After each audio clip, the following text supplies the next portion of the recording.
Hey guys, tonight you're not curling up with the warm, comforting story of the little house on the prairie that millions of people grew up loving, where Pa plays his fiddle by the fire and Ma bakes bread that fills the cabin with golden warmth, and three little girls named Mary, Laura and Carrie live out their childhood in pioneer bliss. You're walking into the story of a baby boy who existed for exactly 9 months and 26 days before he straightened out his tiny body one August afternoon in 1876 and died. And you need to understand that his erasure from American literary history was so complete, so deliberate, so absolute, that most people who can recite the names of all the Ingalls daughters cannot tell you a single thing about Charles Frederick Ingalls, the only son, the brother who was loved and lost and then systematically removed from the narrative as if he'd never drawn breath at all. His name was Freddie, and he was real. You are holding a copy of Little House in the Big Woods in your hands right now, the first book in Laura Ingalls Wilder's beloved series, published in 1932 when Laura was 65 years old and desperate for money during the Great Depression. You're flipping through the pages reading about Pa and Ah and Mary and Laura and baby Carrie, and you're searching for Freddie, the brother born between Carrie and Grace, and you're finding nothing. Not a mention, not a whisper, not a single paragraph acknowledging that a baby boy was born into this family, lived for 9 months and died. You close the book and pick up the next one, Farmer Boy, then Little House on the Prairie, then On the Banks of Plum Creek, and you keep searching through all 9 books in the series, and Freddie is nowhere. He has been erased as completely as if he never existed. And this erasure raises a question that will haunt you. Why would Laura Ingalls Wilder, a woman who wrote with such tender detail about her childhood, who remembered the exact pattern of Ma's china shepherdess, and the sound of Pa's fiddle, and the taste of maple syrup on snow, choose to obliterate her only brother from literary existence? The answer is not simple. It is tangled up in grief and trauma and editorial decisions and the very nature of memory itself. But the starting point is this. Freddie's death was so devastating, so profound, so utterly catastrophic to the Ingalls family that even decades later, Caroline Ingalls, the mayor of the Little House books, could not speak his name without saying, "Everything would have been different if Freddie had lived. Everything would have been different." You need to sit with that statement for a moment because it tells you something crucial about how infant death shaped frontier families. This was not a death that was accepted with stoic resignation, not a loss that was shrugged off as the natural order of things, not a tragedy that time softened into gentle melancholy. This was a wound that never healed, a grief that Caroline carried for 48 years until her own death in 1924, a pain so raw that her daughter Laura, one of America's most celebrated authors, could not bear to put it on paper for children to read. But here is what you need to know before we go any further. Freddie's erasure from the Little House books does not mean his story does not matter. In fact, his story matters precisely because it was erased, because it reveals the gap between the mythology of the American frontier and the brutal reality of what it actually took to survive in 1870s Minnesota, when you were poor and the crops had failed and your baby was dying and there was not a damn thing you could do to save him. You're sitting in Laura Ingalls Wilder's farmhouse in Mansfield, Missouri, in 1930, and you are Laura herself, 73 years old, arthritic, financially struggling, and you have just finished writing a manuscript called Pioneer Girl, an autobiography of your frontier childhood that you hope will sell and rescue you from poverty in your old age. You have written about Freddie in this manuscript, but only briefly, only in a few spare sentences that capture the horror of that August day in 1876. Little brother was not well. One awful day he straightened out his little body and was dead. You stare at those words on the page, and you feel the grief rise in your throat like bile, 54 years after his death, and you understand with absolute clarity that you cannot expand this into the kind of detailed scene your publishers will want. You cannot describe the sound he made when he could not breathe.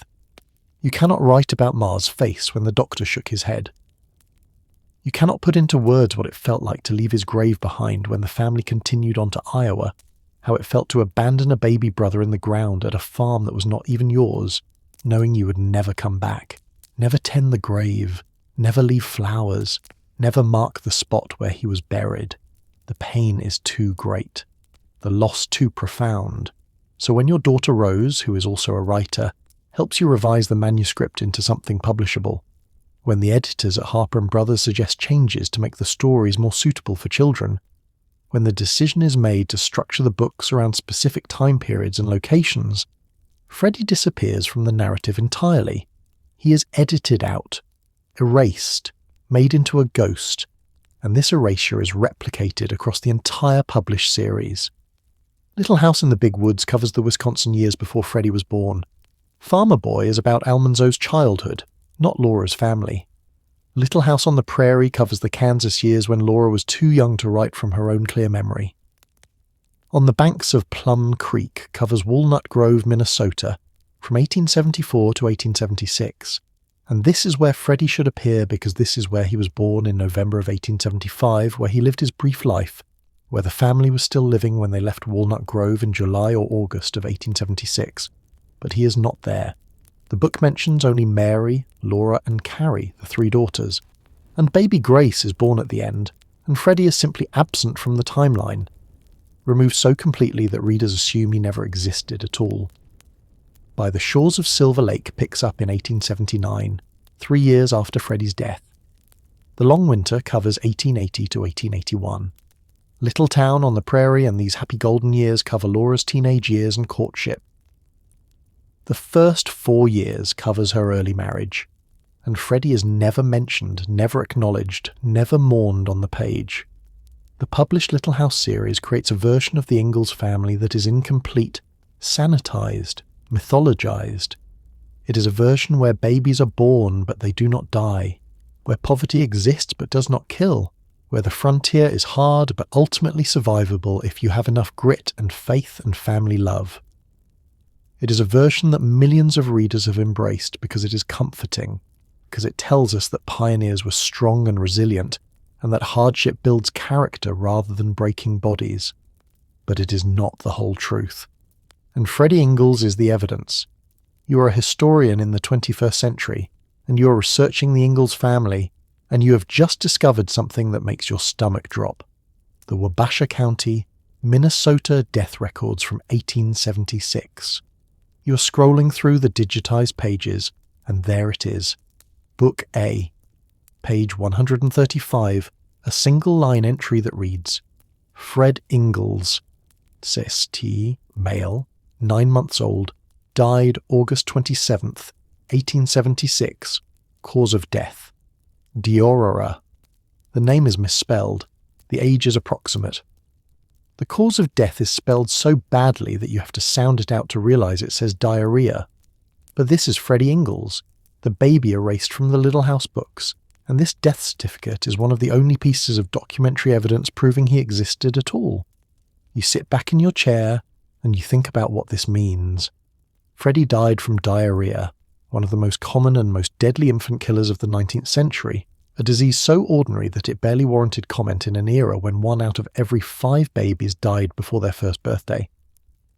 He died in August during the peak season for what doctors called summer complaint, or cholera infantum, when heat and contaminated food and water created perfect conditions for bacterial infections that 19th century medicine had no idea how to treat.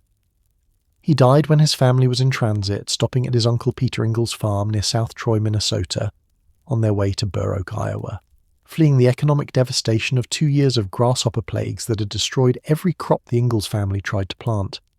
He died when the family was so poor that they had been receiving government relief flour just months earlier, so desperate that Charles Ingalls had signed a sworn statement declaring the family wholly without means, so broken by repeated failures that they were leaving their homestead and heading east to work for wages instead of farming their own land.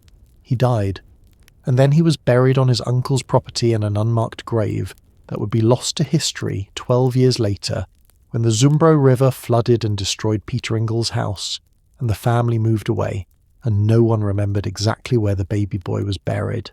He died, and 56 years later, his sister Laura published books that made her famous, and made the Ingalls family into American icons, and made the frontier into a symbol of self-reliance and rugged individualism, and he was not in those books.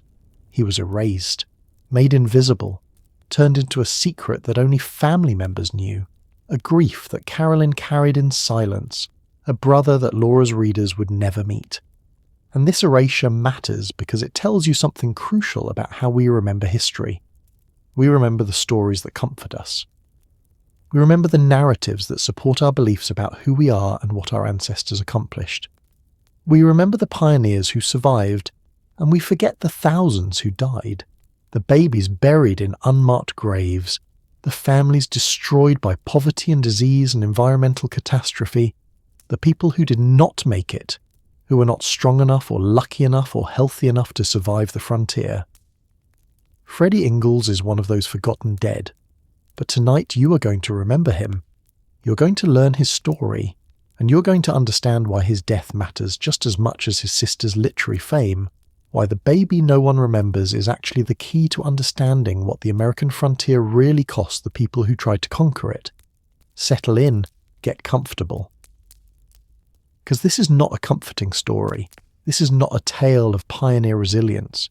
This is the story of a 9-month-old baby who died from diarrhea during an economic collapse triggered by a grasshopper plague, and it is going to show you what really happened when the mythology meets the reality, when the Little House books meet the historical record, when the erasure ends and the truth finally gets told. You're Caroline Lake Quiner Ingalls, and you're 36 years old, and you're giving birth to your 4th child in a small frame house on Plum Creek in Walnut Grove, Minnesota, on November 1st, 1875. And you need to understand something before this baby even draws his first breath. You are bringing him into a world that is already collapsing. The contraction started before dawn, the familiar tightening across your belly that tells you this baby is coming today, and you sent Charles to fetch the neighbour woman who serves as midwife in this small settlement, where doctors are expensive and often too far away to arrive in time. Mary is 8 years old now, old enough to take Laura and Carrie and keep them occupied in the other room while you labour, old enough to understand what those sounds mean, the low groans you cannot help making when the pain crests and breaks like a wave over your body. You have done this 3 times before. You know what to expect. But this birth feels different, heavier somehow, weighted with dread you cannot name. Maybe it is because you have been hungry for so long, because the grasshoppers came 2 summers in a row now and destroyed every crop Charles planted. Because last winter you ground wheat in a coffee mill until your hands bled just to make bread that tasted like despair.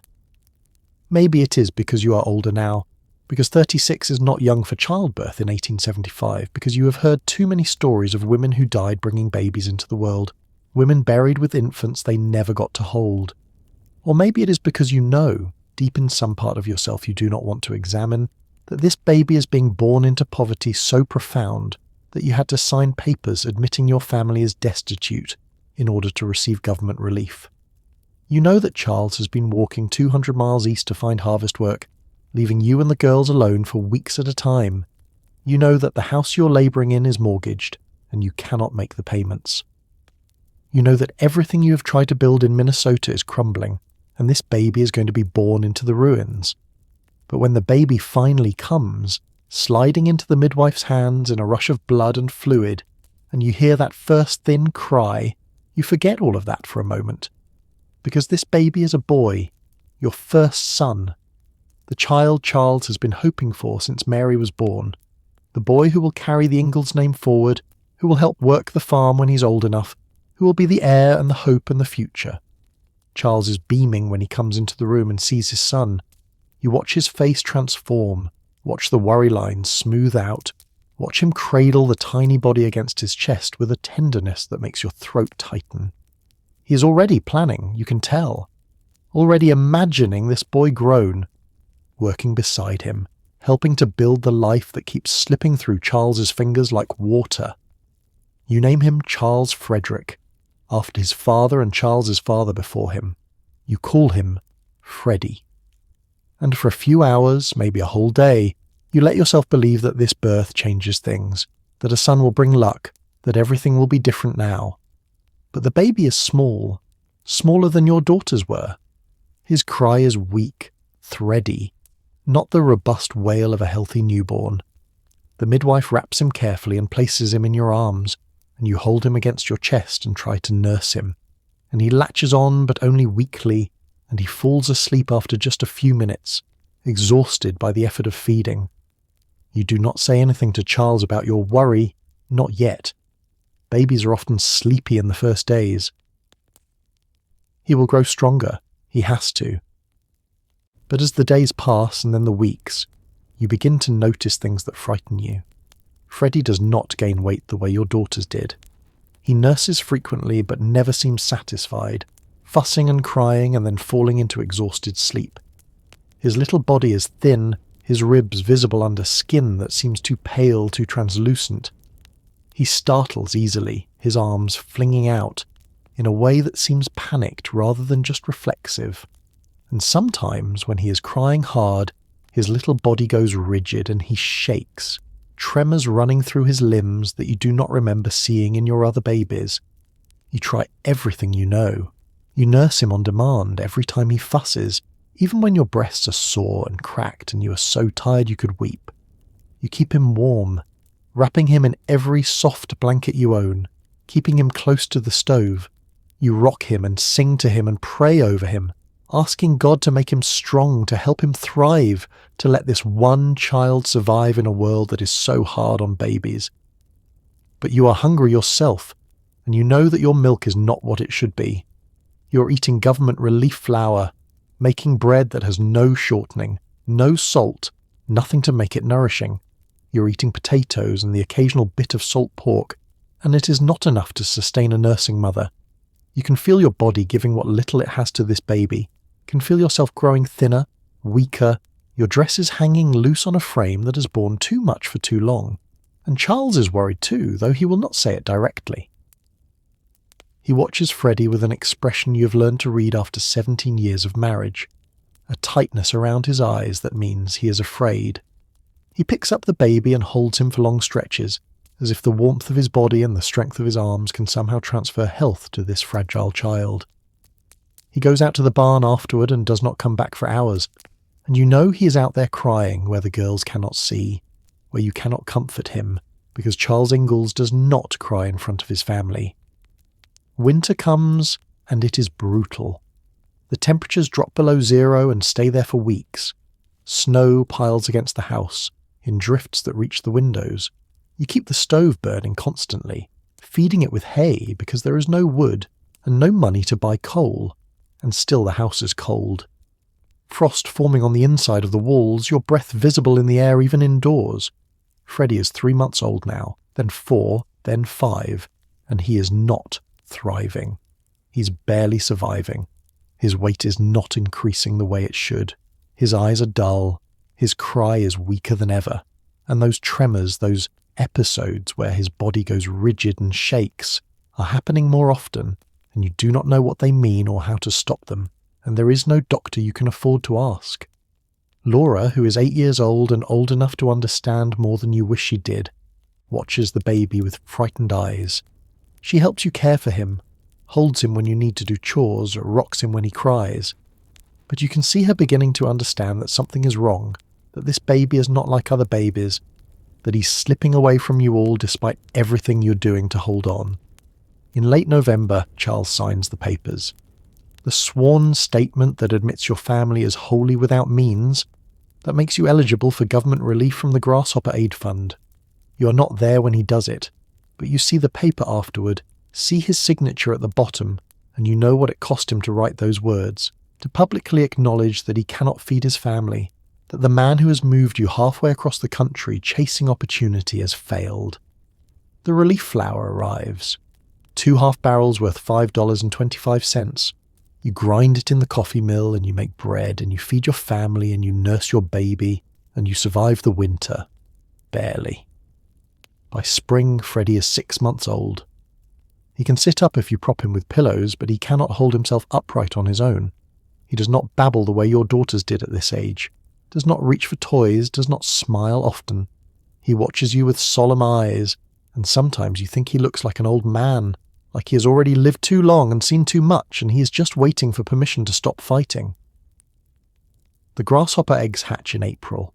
The insects that were supposed to migrate, that Governor Pillsbury prayed would leave Minnesota alone, instead emerge from the ground by the millions and begin eating. They devour the wheat Charles planted. They eat the garden vegetables. They eat the bark off trees and the wool off sheep and the clothes hanging on the line to dry. They eat everything, and Charles stands in the field and watches his crops disappear for the third year in a row, and when he comes back to the house, his face is grey, and you know without asking that this is the end. You cannot stay here. You cannot survive another winter in Walnut Grove. You're going to leave, going to sell the property for whatever you can get, going to head to Burr Oak, Iowa, where Charles's friend William Stedman has written offering work managing a hotel. It is not farming. It is not land of your own. It is working for wages, living in someone else's building, giving up the dream of homesteading and self-sufficiency. It is defeat.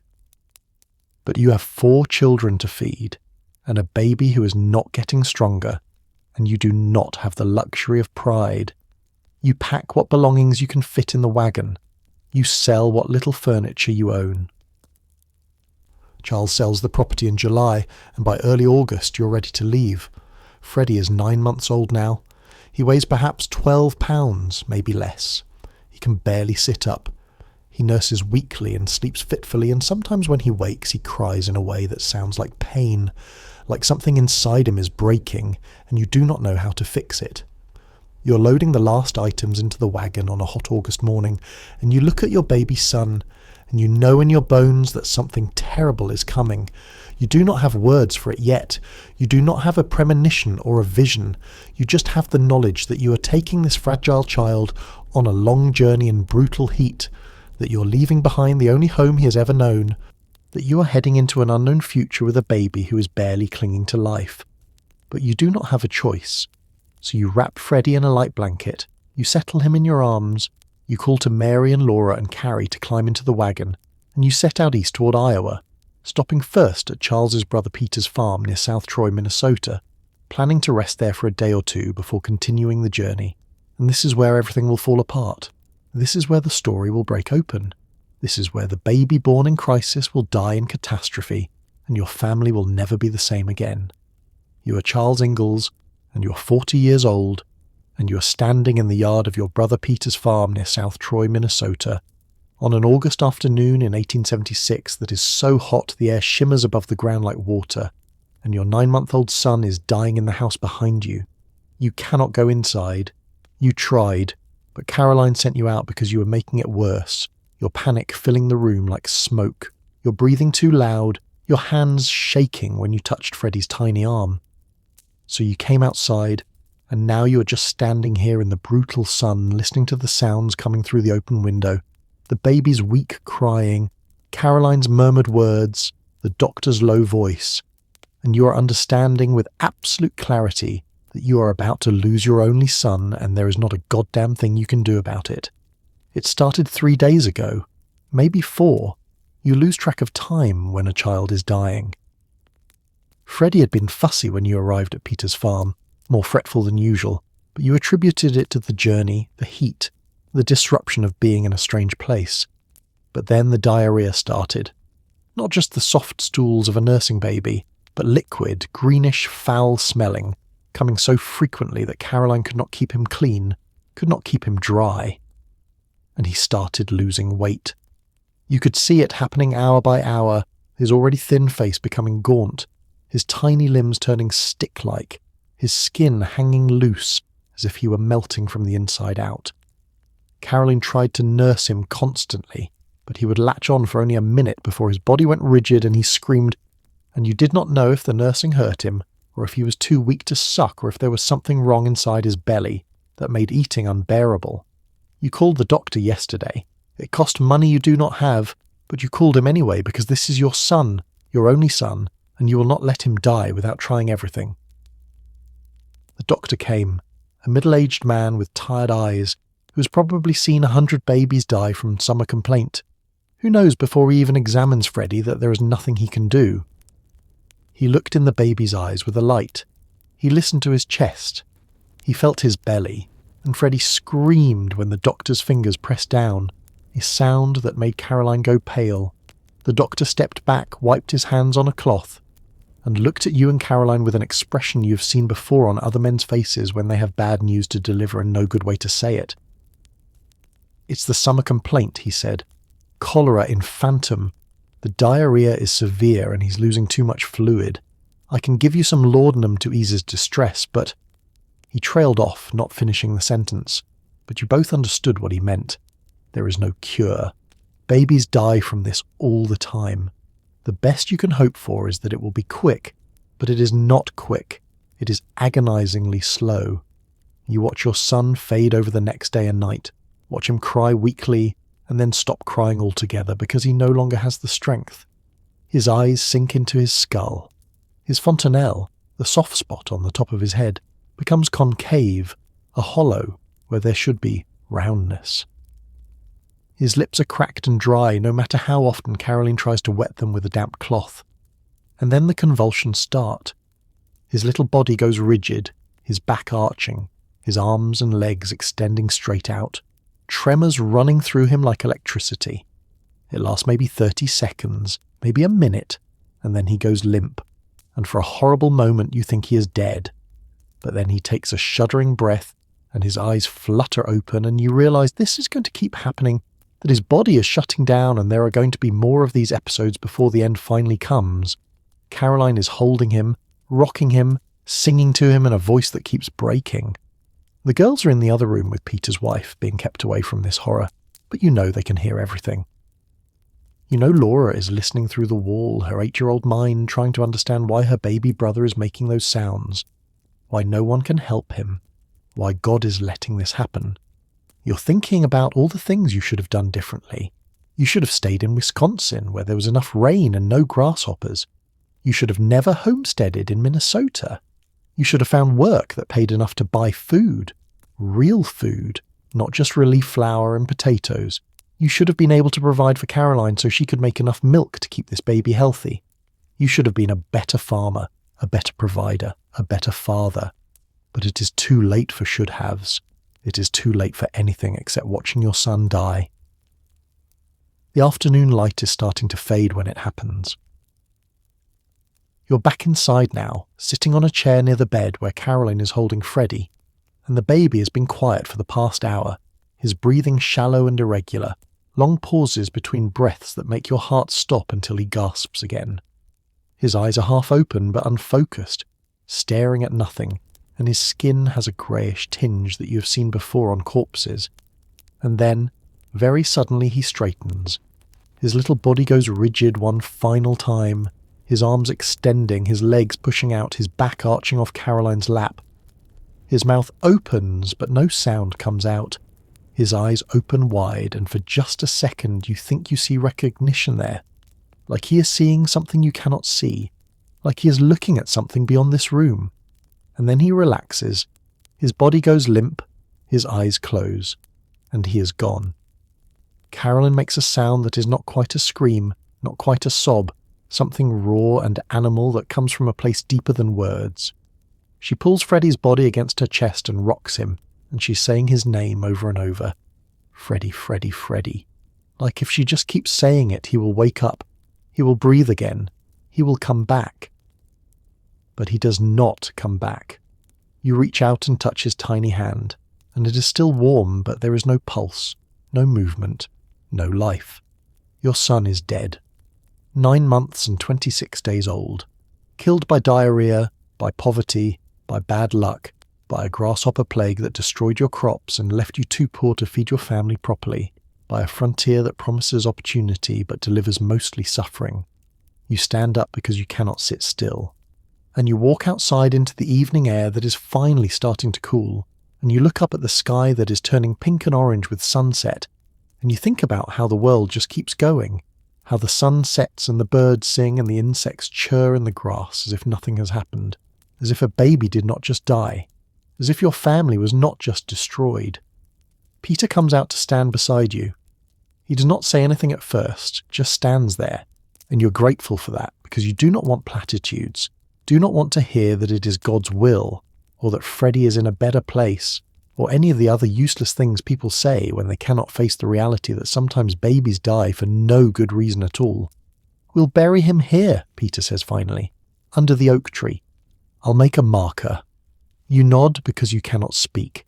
You're thinking about how you're going to have to dig a grave tomorrow, how you're going to have to put your son's body in the ground and cover it with dirt and then leave, because you still have to get to Burr Oak, still have to find work, still have to keep going, because you have 3 daughters who need to eat and a wife who is going to break apart from this grief if you do not hold the family together. The funeral happens the next day.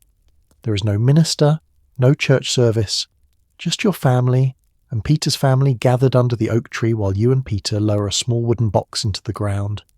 Caroline is holding Mary and Laura and Carrie, the 3 girls pressed against her skirt, and Mary is crying silently, and Laura is staring at the grave with wide, shocked eyes, and little Carrie is too young to understand, but she knows something terrible has happened. You try to say something, some prayer or Bible verse, but the words stick in your throat and you just stand there with your mouth open and nothing coming out. And finally Peter recites the 23rd Psalm, his voice steady and calm, and you listen to the familiar words, "Yea, though I walk through the valley of the shadow of death." And you think, yes, that is where we are now, in the valley, in the shadow, and you do not know how to get out. You fill in the grave. You pack the dirt down. Peter's wife brings a small wooden cross she made, with Charles Frederick Ingalls carved into it and the dates, and you pound it into the ground at the head of the grave. And then you stand there looking at this small mound of earth that contains your son, and you know you're about to do something unforgivable. You're about to leave him here and continue to Iowa, because you do not have a choice. Because life does not stop for grief. Because the living need to eat and you have to find work and you cannot stay here mourning when there are 3 daughters depending on you. Laura says it years later, when she finally writes about this day in her manuscript that will never be fully published. We felt so badly to go on and leave Freddie. So badly. Such small words for such enormous pain. You load the wagon 2 days after the funeral. Caroline moves like a ghost, her face blank, her movements mechanical. She wraps the girls in blankets even though it is still hot because she needs to do something with her hands, needs to mother the children she still has because she could not save the one she lost. Mary is quiet and solemn, trying to be good, trying not to add to the sorrow. Laura keeps looking back toward the oak tree, toward the grave, and you can see her trying to memorize the spot, trying to mark it in her mind so she can find it again someday. But you will not find it again. In 12 years the Zumbro River will flood, and Peter's house will be destroyed, and the family will move away, and no one will remember exactly where the baby is buried. The wooden cross will rot and fall. The grave will disappear under grass and time and the relentless forward motion of history that buries small tragedies under bigger ones. Your son will become a ghost, a memory, a name that Caroline will speak in private moments when the grief overwhelms her and she needs to say his name out loud to prove he existed. A brother that Laura will remember but never write about because the pain is too great.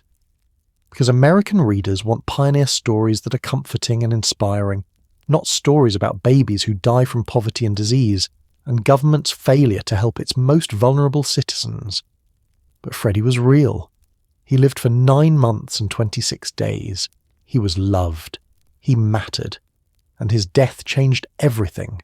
It changed Caroline, who would carry this grief for 48 years, who would say over and over that everything would have been different if he had lived, who would lose her faith in a God who lets babies die when their parents do everything right, and it still is not enough. It changed Laura, who would grow up to become a famous author, but would never be able to write about her brother, would erase him from her books because the Little House series was about survival and resilience and the triumph of the pioneer spirit, and there is no way to fit a dead baby into that narrative without destroying the myth. It changed you, Charles Ingalls, the man who kept moving west looking for opportunity, who kept failing and getting up and trying again, who fiddled at night to make your daughters forget they were hungry, who never gave up on the dream of owning land and being self-sufficient even though that dream cost you your only son. and it should change everyone who reads the Little House books and thinks they understand what frontier life was really like. Because Freddie Ingalls is the truth that Laura Ingalls Wilder could not write, the reality that got edited out, the cost of westward expansion that we would rather not acknowledge. 1 in 5 babies died before their first birthday in 1876 America. Freddie was one of them, and his story matters not because he was special or unique, but because he was ordinary, because thousands of babies died just like he did, from diarrhea and malnutrition and poverty and diseases that we can prevent now, but could not prevent then. His grave is lost, but his story does not have to be. You are standing in a wheat field in Redwood County, Minnesota, on a June morning in 1874, and the sky is moving, not the clouds, not the wind. The sky itself is moving, and when you look up, shielding your eyes against the sun, you see that what you thought was a storm cloud on the western horizon is actually alive, a dark undulating mass that is coming toward you with a sound like distant thunder, and you have perhaps 5 minutes before it arrives and destroys everything you have spent the last year building. You are Charles Ingalls, and you have finally done it. You have claimed 160 acres of good land on Plum Creek, land with water and grass and soil that grows wheat tall enough to brush your waist when you walk through the field. You have built a dugout in the creek bank for your family to live in while you save money to build a proper house. You have planted 20 acres of wheat, and the crop is magnificent, golden and heavy-headed, ready to harvest in another month, worth perhaps $200 if you can get it to market, enough money to buy lumber and windows and doors, enough to move Caroline and the girls out of the dugout and into a real home. And then the grasshoppers arrive. They come in a cloud so thick it blocks out the sun. Billions of Rocky Mountain locusts, Melanoplus spritus, though you do not know the scientific name and would not care if you did. You only know that they are descending on your wheat field in a storm of wings and clicking jaws, landing on every stalk, every leaf, every inch of ground, so many insects that you cannot see the soil beneath them, and they are eating. They eat the wheat. They strip the stalks bare in minutes, devouring the grain heads, the leaves, the stalks themselves, chewing through the green growing plants until nothing remains but stubble. They eat your garden vegetables, the potato plants, and the cabbages and the young corn. They eat the grass.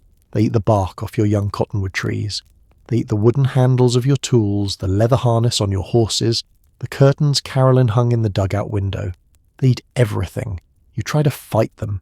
You run through the fields swinging a blanket, trying to drive them away, but there are too many, and for every 100 you kill, 10,000 more land in their place.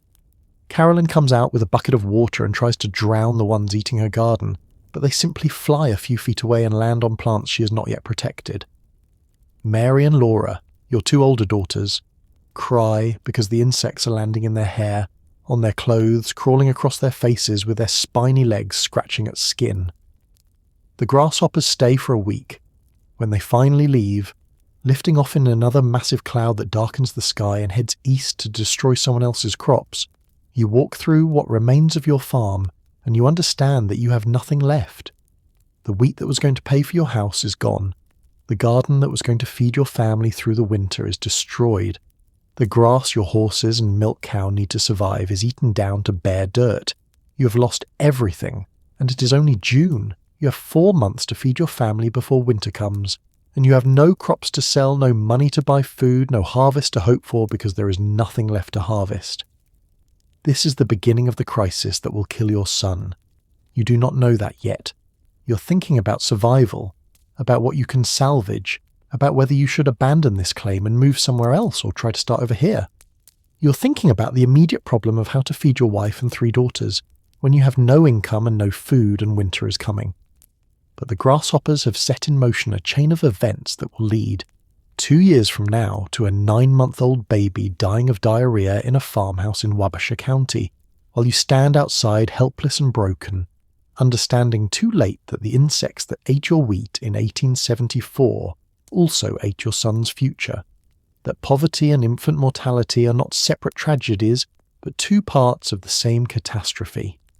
You are a grasshopper, Melanoplus spritus, the Rocky Mountain locust, and you are part of a swarm containing perhaps 12.5 trillion individuals, and you're flying east from your breeding grounds in the high plains, following temperature gradients and wind currents and instincts coded into your nervous system by millions of years of evolution, and you are going to destroy the American frontier. You do not know this. You have a brain the size of a pinhead. You know only that you are hungry, that the others around you are moving east, that there is food ahead. You have been flying for days, travelling in a swarm so large it stretches 100 miles wide and half a mile thick. A living cloud that casts shadows over entire counties that can be seen from 50 miles away. That sounds like a freight train when it passes overhead. You land in Minnesota in the summer of 1874. The landing is random. The swarm descends when conditions are right, when the air currents shift, when the temperature drops, when millions of individual insects make independent decisions that somehow synchronize into collective action, and the entire swarm comes down at once on whatever happens to be beneath them. This time, it is farmland. Thousands of small homesteads scattered across the prairie. Families who moved west from Wisconsin and Iowa and Illinois looking for cheap land and opportunity. Families who have broken the sod and planted wheat and corn, who have built houses and barns, who have invested everything they own in crops that are now 2 weeks away from harvest. You land on a wheat stalk, you begin to eat. You eat the grain head first, the seeds that represent the farmer's cash crop, the part of the plant that will be sold for money. You eat it down to nothing. Then you eat the leaves, stripping them from the stalk, chewing through the green tissue with mandibles designed for cutting tough plant fibers. Then you eat the stalk itself, gnawing it down until it breaks and falls. It takes you perhaps 10 minutes to destroy this plant completely. Then you move to the next one, and the next, and the next. You're one grasshopper. But there are 12.5 trillion of you, and you're all eating, and in the time it takes Charles Ingalls to run from his dugout to his wheat field, you and your brothers and sisters and cousins have eaten 20 acres of wheat worth $200, and Charles Ingalls has become poor. You do not care. You cannot care. You're an insect. But you have just killed a baby who will not be born for another 16 months. Killed him as surely as if you had bitten his throat, because the poverty you're creating right now, in this moment, eating this wheat, will lead to malnutrition and desperation, and a death from diarrhea in August of 1876. You're a Minnesota state legislator, and you're sitting in the Capitol building in St. Paul in the winter of 1875, and you're arguing about whether the government should help the people who are starving, because grasshoppers ate their crops for the second year in a row. The grasshoppers came back. Everyone thought they would not come back. Everyone thought the plague of 1874 was a one-time disaster, bad luck, a freak occurrence that would not repeat itself. But in the spring of 1875, the eggs laid by the previous year's swarm hatched by the millions, and young grasshoppers emerged from the soil and began eating everything in sight. And by June, it was clear that the farmers were going to lose their crops again, that the disaster was not over, that some families would not survive another year without help. And now you are being asked to vote on whether the state should provide relief. You are being asked to authorise funds to buy flour and distribute it to families who have signed sworn statements declaring themselves wholly without means, families who have admitted publicly that they are destitute, that they cannot feed themselves, that they need charity to survive. You are uncomfortable with this. You believe in self-reliance. You believe that people should take care of themselves, that government assistance creates dependency, that giving handouts to farmers who failed to plan for disaster will only encourage more people to make poor decisions and then expect the state to rescue them. You believe that the frontier is supposed to be hard, that it separates the strong from the weak, that people who cannot survive should go back east instead of asking for help. But the numbers are undeniable. Thousands of families are facing starvation. Children are going hungry. Some people have already died. And if the state does nothing, more will die. And the political consequences of letting citizens starve when the government has resources to prevent it would be catastrophic. So you vote yes, reluctantly, with reservations. With stipulations that the relief should be minimal, that it should come with oversight, that people receiving it should be monitored to make sure they are truly destitute and not just lazy, that the assistance should be temporary and conditional. The relief program is approved. flour will be distributed. Families like the Ingalls', who have lost everything, who have no money and no crops and no way to earn income until spring planting, will receive 2 half barrels of flour, worth $5.25, enough to make bread for a few months if they are careful, and mix the flour with other cheaper ingredients and eat nothing else. It is not enough. It will keep them from starving. It will not keep them healthy. It will not provide the nutrition a pregnant woman needs, or a nursing mother or a growing infant. It will keep them alive, barely, and that is all it is meant to do, because you and your fellow legislators have decided that survival is sufficient, that comfort is not the government's responsibility, that people who need help should be grateful for whatever they receive and not ask for more. You do not know that one of the families receiving this relief is Charles Ingalls. You do not know that his wife Caroline is pregnant with their 4th child. You do not know that the baby born in November of 1875 will be malnourished from conception because his mother is living on relief flour, that he will never be healthy, that he will die in 9 months because poverty and malnutrition have made him vulnerable to an infection, that a well-fed baby might survive. You do not know this, and you would not change your vote if you did, because you do not think about individual families when you make policy. You think about principles, about budgets, about what the state can afford and what precedents are being set and whether providing relief will create expectations that future legislatures will be forced to meet. You think about everything except the baby who is going to die, because the relief you authorize is not enough to keep his mother healthy, because you designed the program to provide minimum subsistence rather than adequate nutrition, because you believe that frontier families should pull themselves up by their bootstraps even when they have no boots. You are Caroline Ingalls, and you are standing in your dugout on a November morning in 1875, and you are 8 months pregnant. And you are trying to figure out how to make the relief flour last until spring. The flour arrived 3 weeks ago.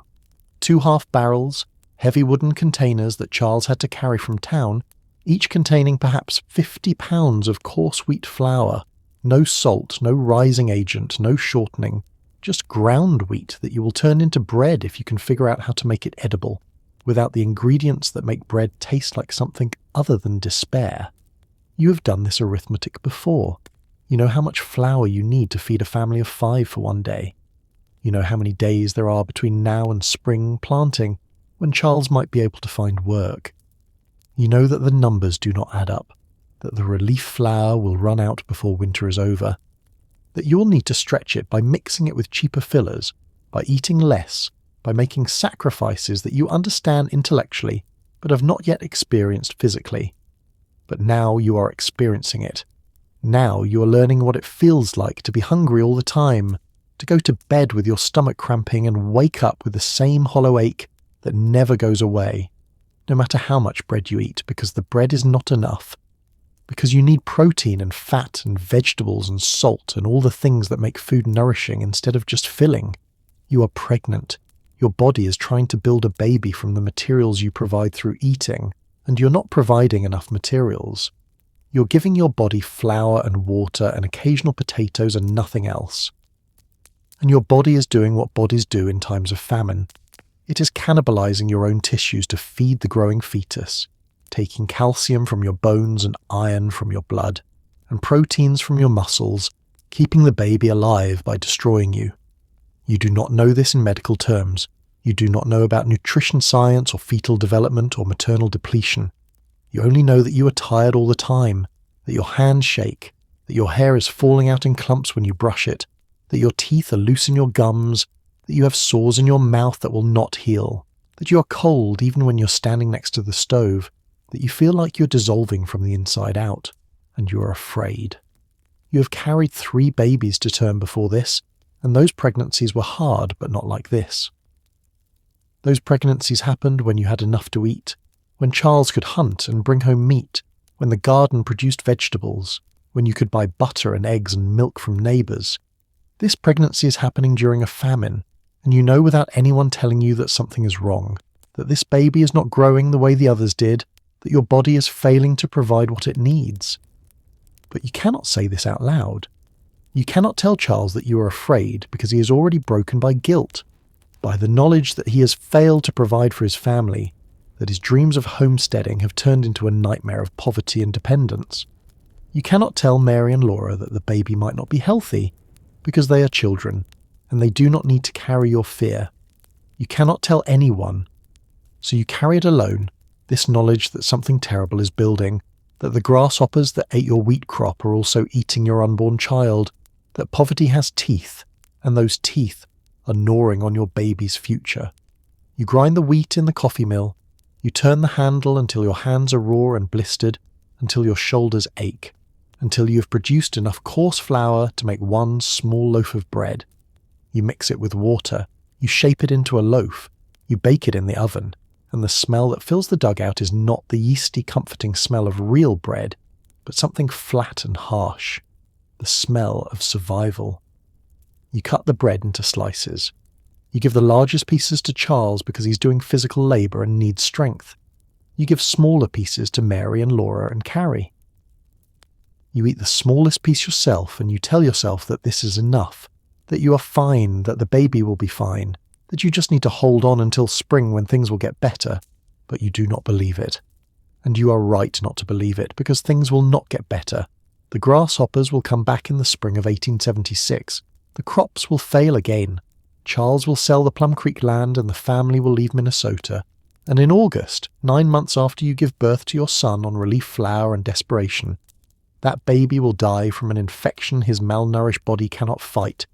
And you will understand too late that the arithmetic of starvation does not stop at the mother, that what you eat or do not eat while you are pregnant determines whether your child lives or dies, that the government relief that kept you alive was not enough to keep your baby healthy.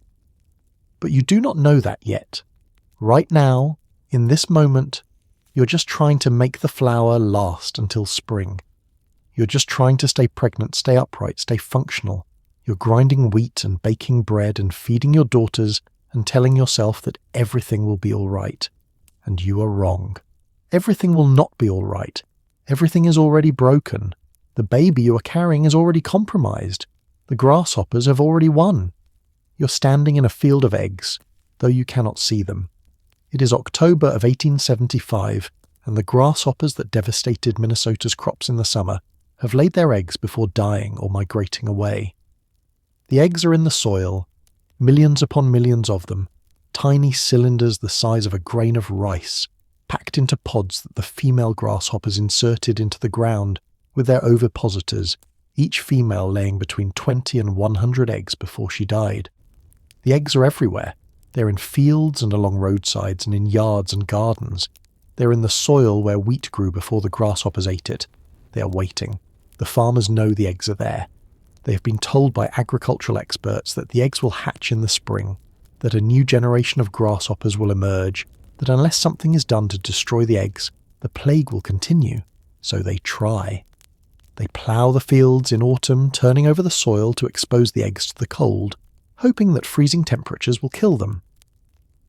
They drag chains across the ground to break up the egg pods. They spread poison. They pray. It does not work. The eggs survive the winter. They are designed to survive. The female grasshoppers laid them deep enough that the frost does not reach them, packed them in mucus that protects them from moisture and cold, programmed them to wait until conditions are right for hatching, until the soil warms in late April or early May, until the spring grasses begin growing and there is food for the newly emerged nymphs. And in the spring of 1876, the conditions are perfect. The winter was mild. The soil warms early. And in late April, the eggs begin to hatch. The nymphs emerge by the millions, tiny black insects the size of ants, crawling up through the soil into the sunlight. They cannot fly yet. They are too young. Their wings still undeveloped. But they can eat. They begin eating immediately, devouring the spring grasses, the wheat seedlings that farmers have planted hoping this year will be different, the garden vegetables that are just emerging from the soil. The nymphs grow quickly. They molt 5 times, shedding their exoskeletons and growing larger with each molt. By June, they have wings. By July, they are adults, capable of flying, capable of migrating, capable of destroying crops across entire counties, just as their parents did the previous year. Governor John Pillsbury declares April 26 the day of prayer and fasting. calling on the citizens of Minnesota to ask God to deliver them from the grasshopper plague. Churches across the state hold services.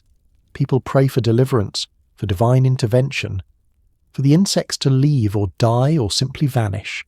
The grasshoppers do not leave. They do not die. They do not care about prayers. They are insects. They are following their biological programming, eating and growing and reproducing. And the fact that human beings are being ruined by this process is irrelevant to them because they do not have the neurological capacity to understand human suffering. By June of 1876, it is clear that the crops are going to fail for the third year in a row. Charles Ingalls walks through his wheat field and sees the young grasshoppers eating his crop before it can mature. He understands that there will be no harvest this year, that he cannot stay on the Plum Creek claim, that he needs to find work somewhere else or the family will starve. In July, he sells the land. He gets very little money for it because land covered in grasshopper eggs is nearly worthless. He packs the family's belongings into the wagon. He tells Caroline they're going to Iowa, to Burr Oak, where his friend William Stedman has offered him work managing a hotel. It is not farming. It is wage labour, working for someone else, living in someone else's building. It is defeat. But Caroline is still nursing the baby, the son born last November, the baby they named Charles Frederick after his father and grandfather, the baby who has never been healthy, who suffered convulsions as an infant, who is not gaining weight properly, who at 9 months old is smaller than his sisters were at the same age.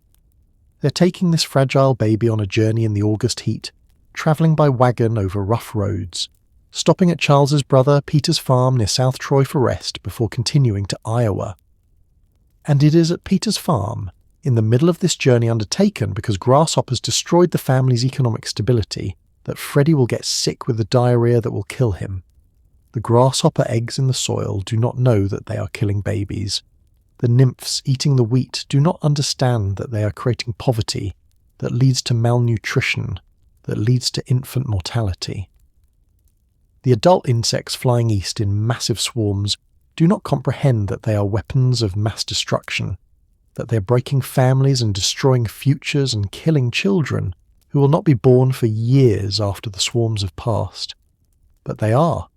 The grasshoppers are killing Freddie Ingalls, killing him slowly over 2 years, killing him by eating wheat, and by the time he dies in August of 1876, his death will have been guaranteed by insects that laid eggs in October of 1875, guaranteed by a second crop failure that forces his family into desperate migration, guaranteed by poverty and malnutrition, and the structural violence of economic collapse disguised as natural disaster.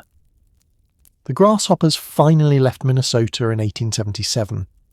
The swarms migrated west, or died off, or were killed by changes in weather patterns, or simply stopped coming for reasons that scientists still do not fully understand. The plague ended, farmers planted crops again, harvests returned, the economy recovered. But the damage was permanent.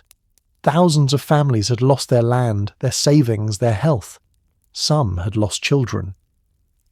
The Ingalls family lost their son, lost their homestead, lost their dream of self-sufficient frontier life, and they would never get any of those things back. And the grasshoppers, Melanopus spretus, the Rocky Mountain locust, went extinct. The last confirmed sighting of a living specimen was in 1902. The species that destroyed the American frontier was itself destroyed, probably by the ploughing up of its breeding grounds, by the conversion of the high plains to farmland, by human beings systematically eliminating the habitat that allowed the insects to survive. But by then, Freddie Ingalls had been dead for 26 years. The extinction of the grasshoppers did not bring him back. It did not undo the poverty that killed him. It did not change the fact that a baby died because insects ate wheat. That environmental catastrophe and infant mortality are not separate events but part of the same system. That the frontier was won not by the strong, but by those lucky enough to survive the plagues. You're standing in a line outside a government office in Walnut Grove, Minnesota, on November 30th, 1875, and you're about to do something that will humiliate you for the rest of your life. You are Charles Ingalls, and you are 40 years old, and you are about to sign a sworn statement declaring that your family is wholly without means, that you cannot feed your wife and 3 daughters, and the baby who will be born any day now, that you need government relief to survive the winter. The line is long.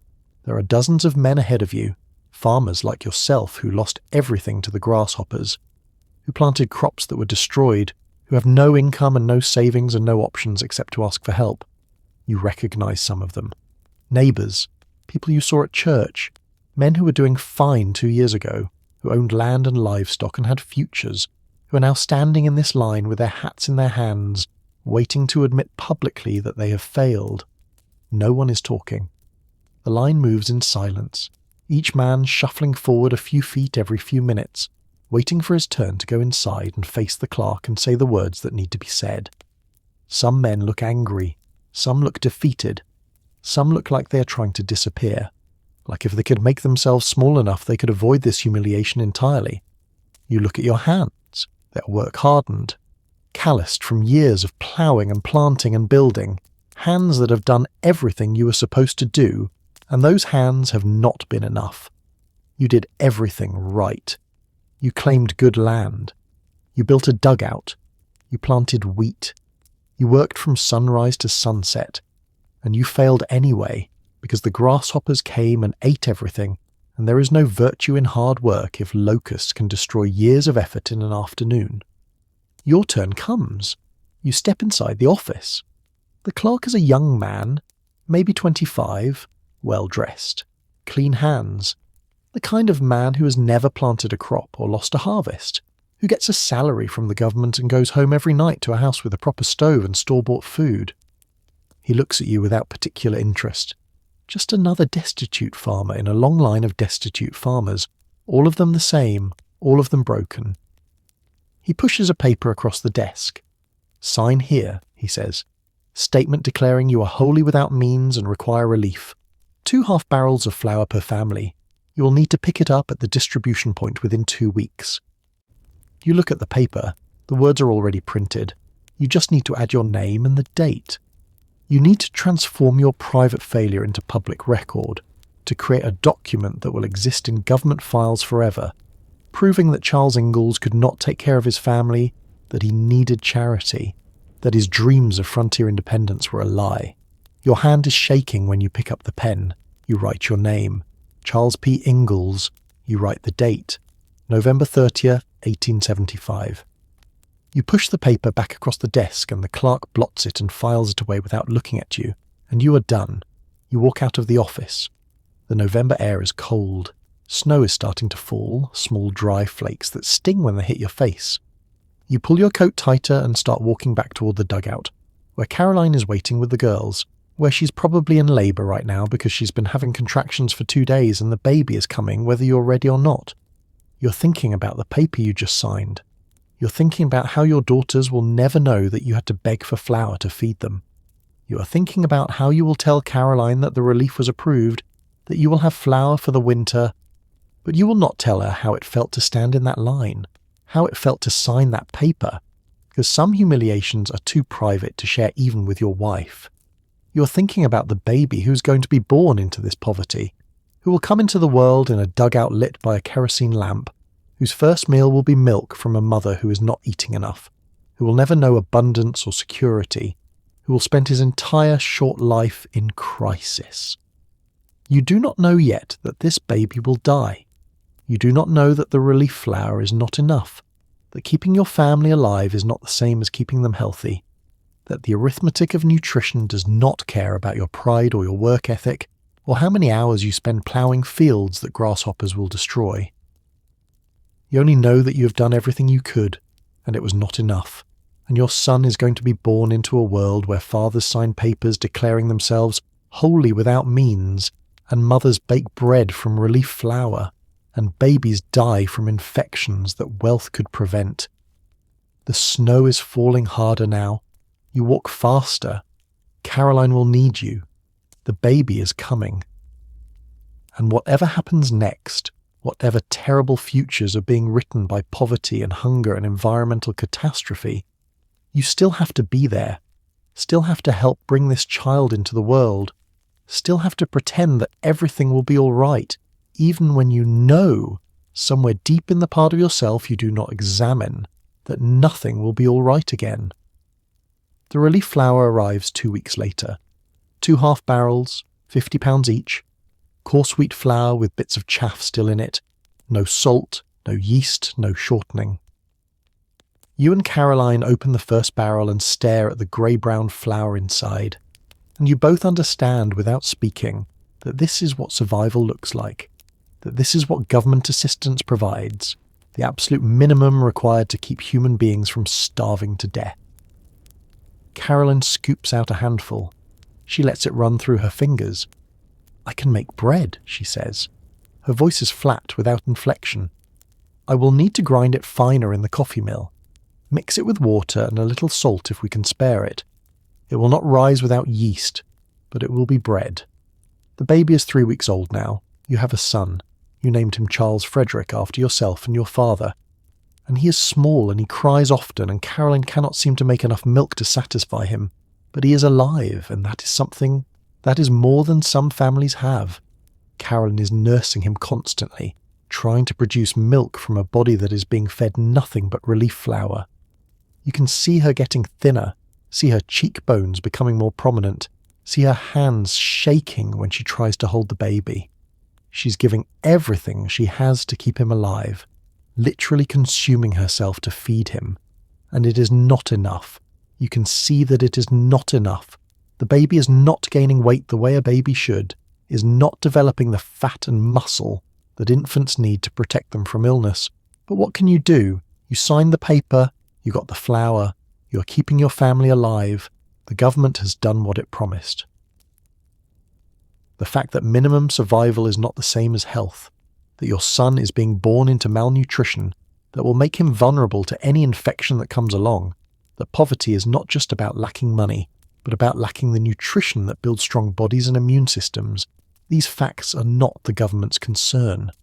The relief program was designed to prevent starvation. It was not designed to prevent infant mortality. It was not designed to ensure that pregnant women and nursing mothers had adequate nutrition. It was designed to keep people alive through the winter so they could plant crops in the spring and become self-sufficient again. And if some of those people were weakened or sickened or made vulnerable to disease by the inadequacy of the relief, well, that was unfortunate but acceptable. That was the cost of doing relief on a budget. That was what happened when you believed that minimum subsistence was sufficient. You eat the bread Caroline makes from the relief flour. It tastes like nothing, like chewing paper, like eating poverty. You give your daughters the biggest pieces because they are growing and they need food. You give Caroline a small piece because she is nursing and she needs something.